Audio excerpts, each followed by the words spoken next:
We are breaking down another Washington Mystics article, right? This is brought to you by High Post Hoops, and the title of the article is Ideal Washington Mystics Draft Scenario Depends Entirely on the Minnesota Lynx. This should be interesting a little bit. All right, so the writer of this article is Elaine Bloom. This was done on December the 28th. All right, y'all ready? Let's get to it. All right, so in this article, it's important to know that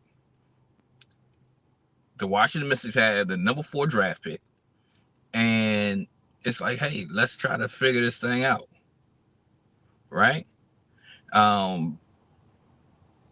So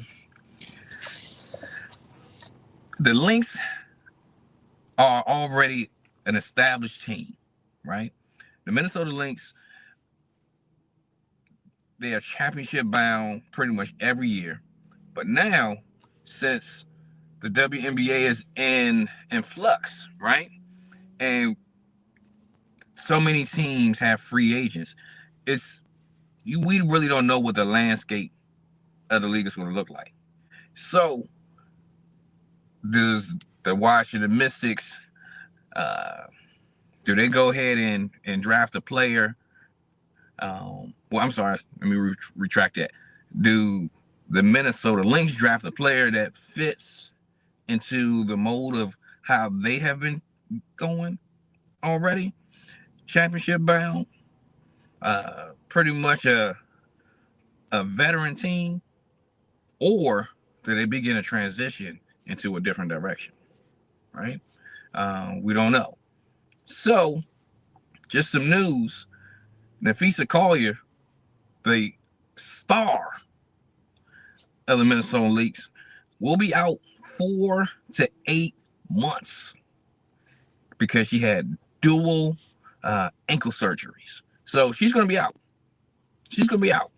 So let's see what happens, right? That pick is going to change the trajectory of our draft one way or another. So, all right, so let's break it down a little bit more. So the Lynx could move up on a draft board, right? So they can get a higher pick.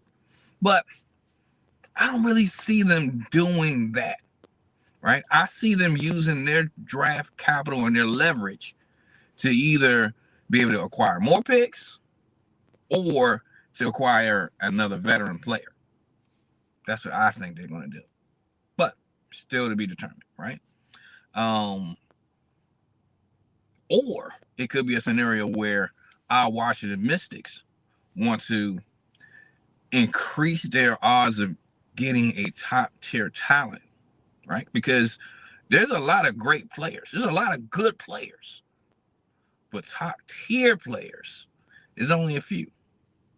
So we could package a player maybe with some draft picks or a cluster of draft picks to see what direction we're going to go, right? And see what we can obtain. We could obtain a higher draft pick because you never know who might be there. AZ Fudd might be there. Not likely, but is a possibility. Al Fane could be there. It could be a number of different players. So we have to really put on our thinking caps and see what we're going to do. Jamila Wyman, our GM, has been the swindler of the WNBA draft. So, let's see what happens, right? All right, so we also have to take into account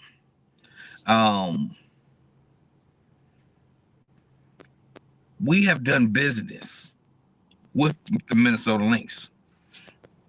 And I'm not sure if their GM wants to get swindled again by Jamila Wyman. Because, hey, we got a first round draft pick out of a trade for a player that probably, I don't know if she played at all, and that's Katie Samuelson. I'm not sure if she played at all when it came to the Minnesota Lynx. I'm not sure. But we'll see. I don't know.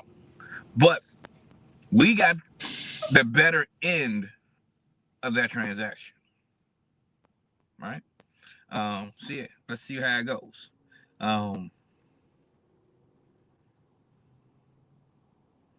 So now let's talk about our second point. The second point here is, let's see here. Let me make sure I got my notes here. Hold on a second. Bear with me. Bear with me.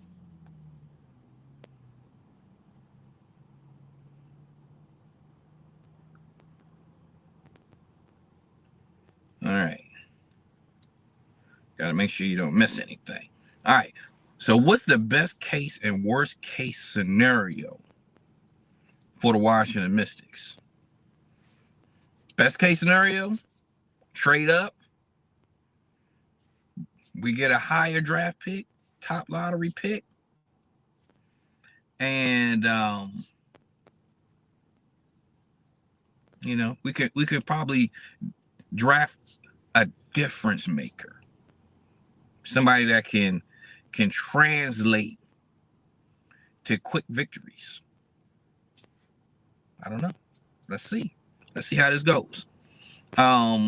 But by us moving up in the lottery, that means that we're going to be giving up a whole lot of leverage for our rebuild and our building blocks going forward. So we could do that, but I think we're going to be leveraging and gambling a little bit too much for my blood. Let me know what y'all think in the comments. Let me know. Do you think we need to trade up to get a more certified top tier talent? Or do we need to just continue to build and continue to build and continue to build? I think we need to continue to build, right? But at the same token is, we also have to consider this. We have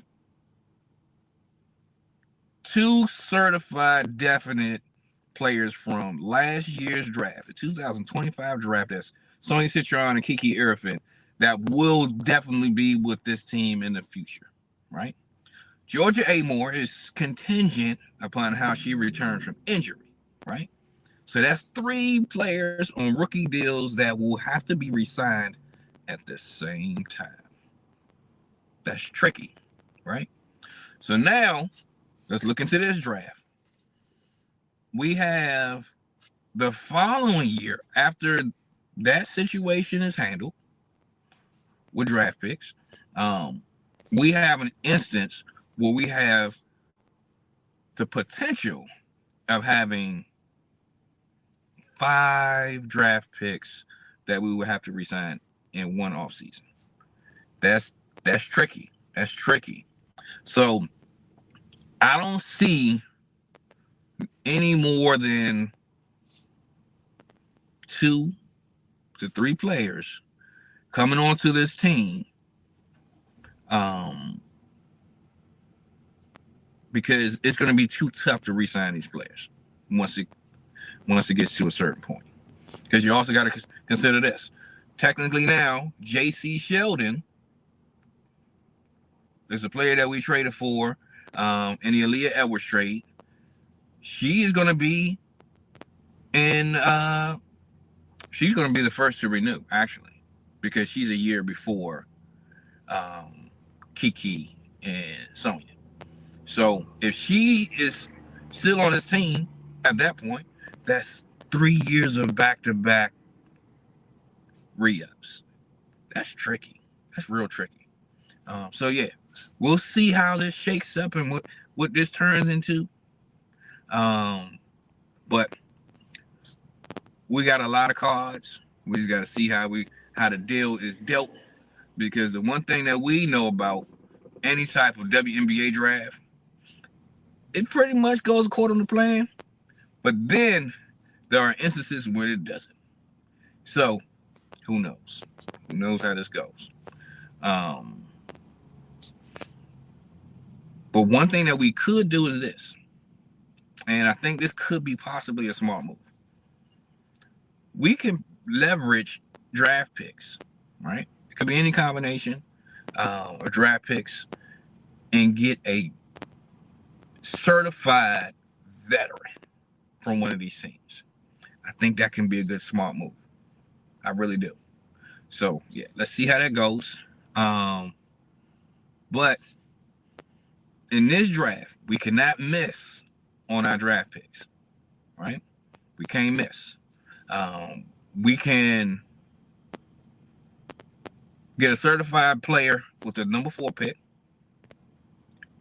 Another scenario that we can do a scenario where we draft international players that are not set to come and play for us right away. So we can do a draft and stash type of situation.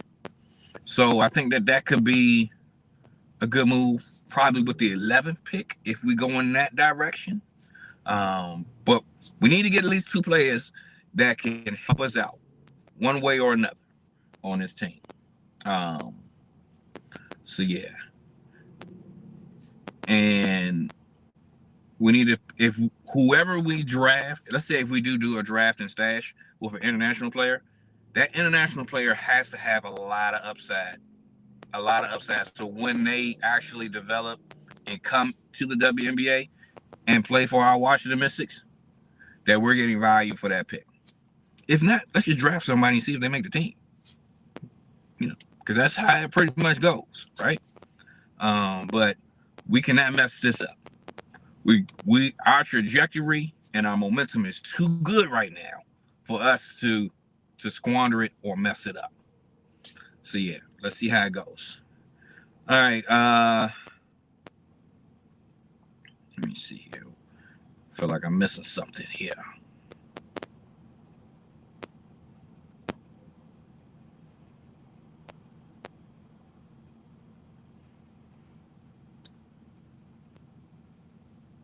So what do you guys think? Because the Washington Mystics, they can really, really set themselves up for something great going forward.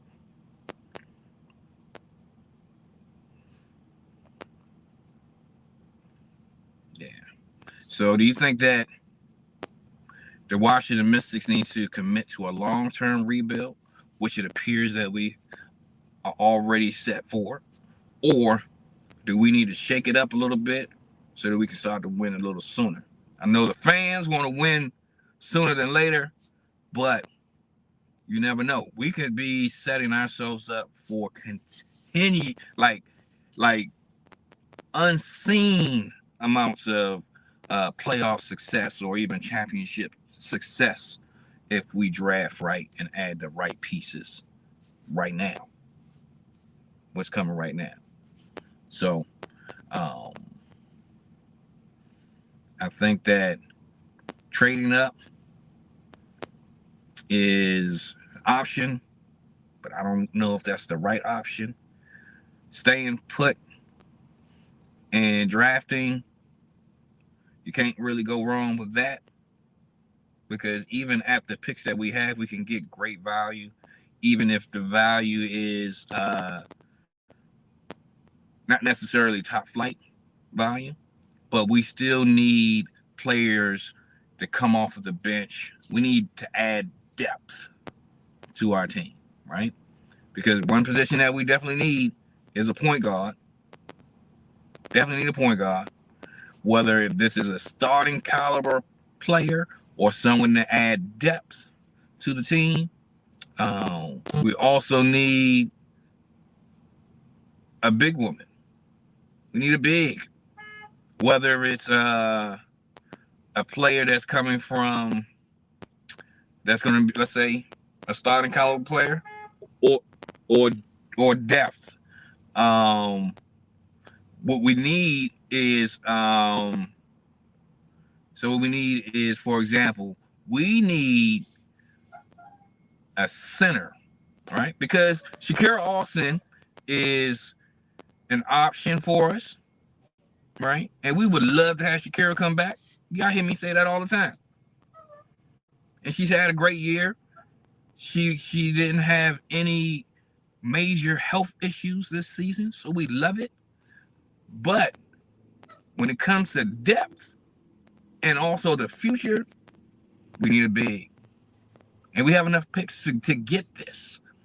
And we can get it right. So, yeah, we need depth. We need a point guard. We need depth at center. We need depth everywhere, to be for real. Yeah.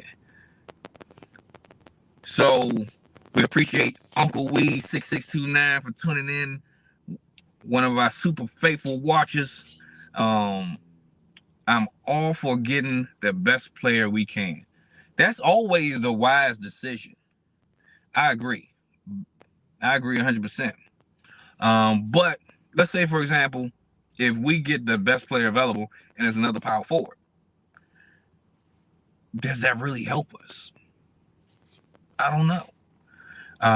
Because we don't want to have a log jam of players at one position, and then, you know, we have other deficiencies that need to be addressed. So I say is very. I think that best player available is always good, but I think we're at a. It depends on who that player is. I think it really depends. Yeah, but when it comes to what we're gonna do, it's still one of those things we don't know. We don't know what Jamila Wideman is cooking, because when she get to cooking, she get to rocking, and she getting to set us up for good stuff. So I got faith in Jamila Wideman that she's gonna put us in the right place, do the right things. Yeah, we will see what's popping. So that's it for right now. We will have something dope for y'all again tomorrow. We got some more stuff to talk about. So again, it's your host Delano on the FanWire Podcast, your trusted voice for Washington Mystic content.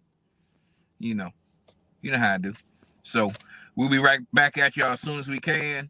And yeah, make sure y'all follow us, subscribe to the channel, like the video, let folks know what you're doing. We appreciate you 100%. We out of here. Gone.